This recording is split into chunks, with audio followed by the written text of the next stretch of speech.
Shalom Bapak Ibu yang terkasih dalam Kristus. Kita patut mengucap syukur karena malam hari ini kita masih diberi kesempatan untuk beribadah bersama-sama dengan keluarga kita di rumah kita masing-masing. Mari kita akan angkat satu pujian, Ku Mau Cinta Yesus Selamanya.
Mari kita berdoa. Kami mengucap syukur ya Tuhan, jikalau di malam hari ini kami boleh bersama-sama bersekutu dengan keluarga kami di rumah kami masing-masing. Semuanya karena anugerah Tuhan, karena berkat Tuhan yang terus melimpah bagi kami.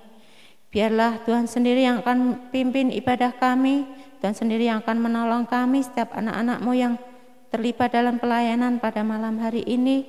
Engkau yang campur tangan ya Bapa, Engkau yang memberkati kami. Kami menyerahkan ibadah kami malam hari ini hanya ke dalam tangan kasih-Mu. Di dalam nama Tuhan Yesus Kristus kami berdoa dan bersyukur. Amin. Halo Bapak, Ibu, dan Saudara yang dikasihi oleh Tuhan. Sungguh senang sekali kita berjumpa lagi dalam ibadah tengah minggu. Dan sebelum kita membaca serta merenungkan firman Tuhan, mari kita berdoa terlebih dahulu memohon pimpinan Roh Kudus. Tuhan Yesus, kami bersyukur karena Tuhan menyertai hidup kami ketika kami dilahirkan di dunia ini sampai sekarang ini. Kasih setia Tuhan tak pernah berhenti atas hidup kami. Dan sebentar kami akan membaca dan merenungkan firman-Mu, kiranya Tuhan menolong kami. Di dalam nama Tuhan Yesus kami berdoa. Amin. Bapak, Ibu, dan Saudara, saya akan mengajak kita semua untuk membaca firman Tuhan dari kitab Mika pasal 5 ayat 1, lalu kemudian nanti dilanjutkan Injil Lukas. Kitab Mika 5 ayat 1 dikatakan demikian. Tetapi engkau, hai Bethlehem Efrata, hai yang terkecil di antara kaum-kaum Yehuda, daripadamu akan bangkit bagiku seorang yang akan memerintah Israel, yang permulaannya sudah sejak purbakala, sejak dahulu kala. Lalu saya akan membacakan untuk kita semua Lukas pasal 2, ya, saya mulai dari ayat 4. Demikian juga Yusuf pergi dari kota Nazaret di Galilea ke Yudea, di kota Daud yang bernama Bethlehem, karena ia berasal dari keluarga dan keturunan Daud, supaya didaftarkan bersama-sama dengan Maria tunangannya yang sedang mengandung. Ketika mereka di situ, tibalah waktunya bagi Maria untuk bersalin, dan ia melahirkan seorang anak laki-laki, anaknya yang sulung, lalu dibungkusnya dengan lampin dan dibaringkannya di dalam palungan, karena tidak ada tempat bagi mereka di rumah penginapan. Bapak, Ibu, dan Saudara yang dikasihi oleh Tuhan, dulu sebelum kedua orang tua saya meninggal, kami anak-anak pernah mencoba untuk mengajak Bapak Ibu yang sudah sepuh untuk tinggal bersama dengan kami. Tapi ternyata gagal. Bapak dan Ibu lebih memilih tetap tinggal di kota asalnya, yaitu di kota Blora.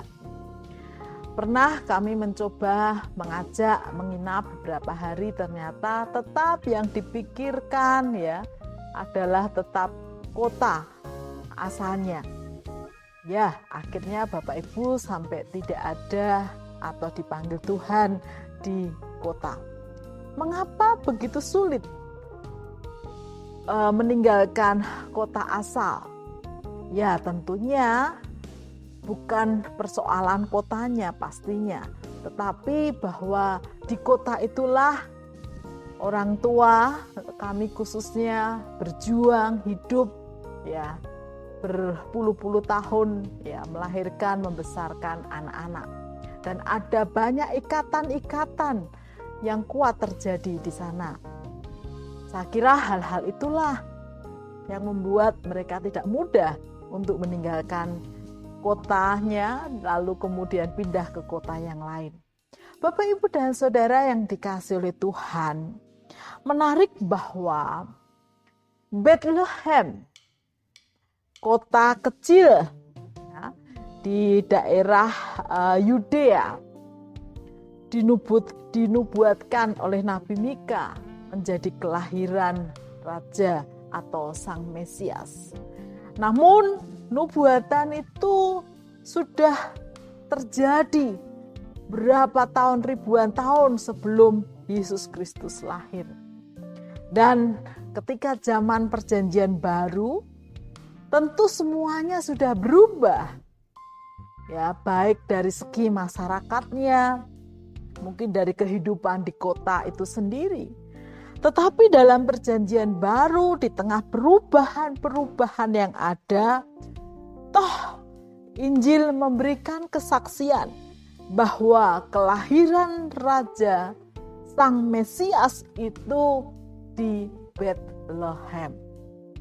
Artinya Bethlehem yang kota kecil itu tetap ya menjadi pilihan Allah di mana Sang Mesias dilahirkan. Meskipun pastinya di zaman perjanjian baru, di tengah banyaknya perubahan-perubahan yang terjadi, ada kota-kota lain yang bisa menjadi pilihan Allah untuk lahirnya Sang Juru Selamat. Tetapi ternyata Bethlehem menjadi tempat pilihan Allah sesuai dengan nubuatan para nabi. Apa yang istimewa di Bethlehem sehingga Allah tetap konsisten ya dengan nubuatan yang pernah disampaikan melalui nabinya? Bapak, Ibu, dan Saudara yang dikasihi oleh Tuhan, tadi di sana di kitab Mika dikatakan, daripadamu akan bangkit bagiku seorang yang akan memerintah Israel, yang permulaannya sudah sejak purbakala, sejak dahulu kala. Bapak, Ibu, dan Saudara, kalau menelusuri kitab-kitab perjanjian lama, misalnya dalam 1 Raja-Raja 9 ayat yang kelima, di sana dikatakan demikian, Bapak Ibu, maka aku akan meneguhkan tahta kerajaanmu atas Israel untuk selama-lamanya, seperti yang telah kujanjikan kepada Daud ayahmu, dengan berkata, keturunanmu tak akan terputus dari tahta kerajaan Israel. Bapak, Ibu, dan Saudara, lalu bisa dibaca juga di 1 Raja-Raja 2 ayat 4, kemudian 2 Raja-Raja 8 ayat 19, 2 Tawarikh 21 ayat 7, lalu Yeremia 33 ayat 17, dan seterusnya. Ada banyak ayat-ayat dalam perjanjian lama yang menunjukkan bahwa ada perjanjian antara Allah dan Daud. Daud adalah hamba Allah yang diurapi menjadi Raja Israel dan hidup dalam kesetiaan dan ketaatan kepada Tuhan sepanjang hidupnya. Oleh karena itu Allah berjanji bahwa keturunan Daud tidak akan putus untuk memerintah Israel. Dan dari situ kita melihat ketika dalam perjanjian baru disebutkan bahwa Sang Mesias, ya, Raja yang dinubuatkan itu lahir di Bethlehem, di mana Daud dilahirkan atau disebut sebagai kota Daud. Dari sini kita melihat bahwa Bethlehem tidak hanya sekedar kota kecil atau kota pada umumnya. Mengapa Bethlehem menjadi pilihan Allah dari sejak perjanjian lama sampai perjanjian baru? Karena Bethlehem, kota Daud, disitulah Daud dilahirkan dan tumbuh. Dan ada perjanjian Allah kepada Daud. Oleh karena itu, Bethlehem adalah kota di mana mengingatkan janji Allah kepada Daud dan keturunannya. Sekaligus mengingatkan Daud sebagai hamba Tuhan yang sangat setia dan taat sampai akhir hidupnya. Oleh karena itu, mengertilah kita sekarang bahwa Bethlehem dari perjanjian lama sampai perjanjian baru menjadi kota yang tercatat dan menjadi kota bersejarah. Bapak, Ibu, dan Saudara yang dikasihi oleh Tuhan, dari sini kita belajar bahwa ternyata Allah memegang janjinya. Janji Allah adalah ya dan amin. Meskipun waktu terus berjalan, perubahan kehidupan terjadi, tetapi janji Allah tak lekang oleh waktu. Ketika Dia berjanji, Dia akan menepatinya. Meskipun butuh waktu bertahun-tahun, bahkan ribuan tahun, Allah tidak pernah melupakan dan janjinya. Ia tetap setia pada janjinya.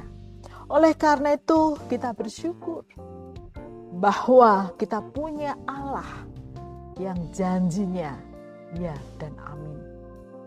Yang kedua, kita juga boleh belajar bagaimana Daud menerima janji Allah yang luar biasa itu.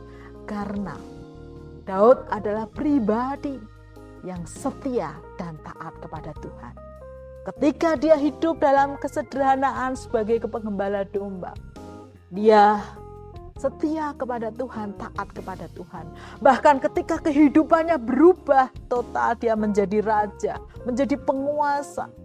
Hidupnya bergelimang dengan segala kemewahan. Dia tetap menjadi pribadi yang setia dan taat kepada Tuhan. Hal itulah yang menjadi luar biasa dalam kehidupan Daud. Sinergi antara janji Tuhan dan kasih ketaatan setia Daud kepada Tuhan luar biasa. Oleh karena itu, Bapak, Ibu, dan Saudara yang dikasihi oleh Tuhan, sebentar lagi minggu ini kita sudah memasuki minggu-minggu Advent yang mengingatkan kepada kita kasih Allah dalam hidup kita sebagai manusia berdosa. Keselamatan yang dijanjikan dinyatakan bagi kita. Janji Allah ditepati.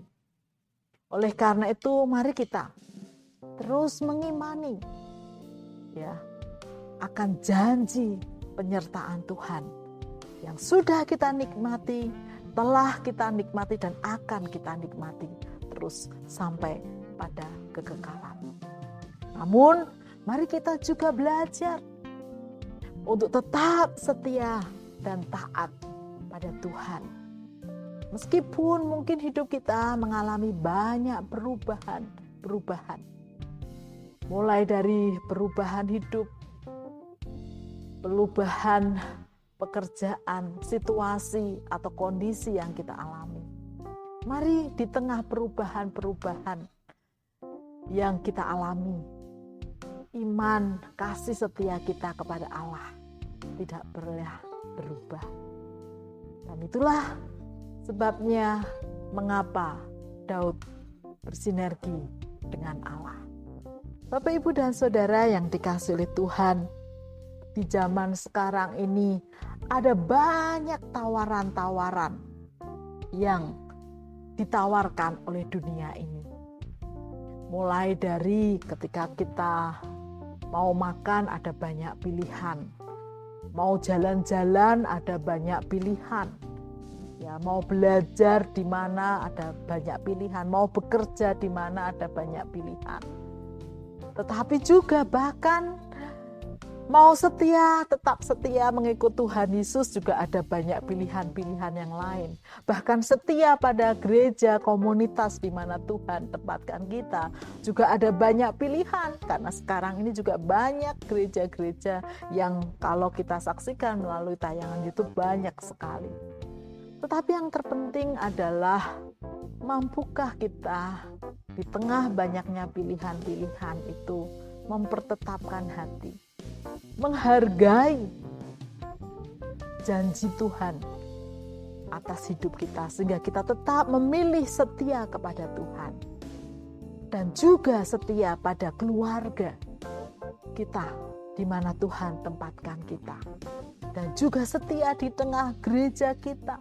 Karena gereja tidak hanya sekedar ibadah, mengikuti ibadah ya, tetapi komunitas yang kita hidupi bersama-sama satu dengan yang lain. Di mana kita bisa menikmati janji Tuhan dan saling setia satu dengan yang lain.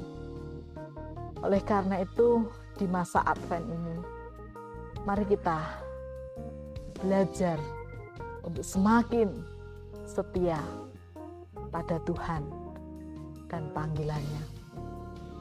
Kiranya Tuhan memberkati kita semua. Amin. Kita akan menaikkan doa-doa syafaat kita kepada Tuhan. Kita akan naikkan pujian Hatiku Tenang Berada Dekatmu.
Bapak, Ibu, dan Saudara, mari kita menaikkan doa syafaat kita. Tuhan, kami sungguh bersyukur untuk janji yang Tuhan anugerahkan bagi kami. Kami mau terus memegang janji-janji Tuhan atas hidup kami sampai pada kekekalan nanti. Karena kami percaya Tuhan adalah setia pada janjinya. Sebagaimana Tuhan sudah lakukan dan Tuhan nyatakan atas kehidupan kami. Dan saat ini Tuhan, kami juga memohon anugerah-Mu supaya kami juga tetap belajar setia dan taat kepada Engkau.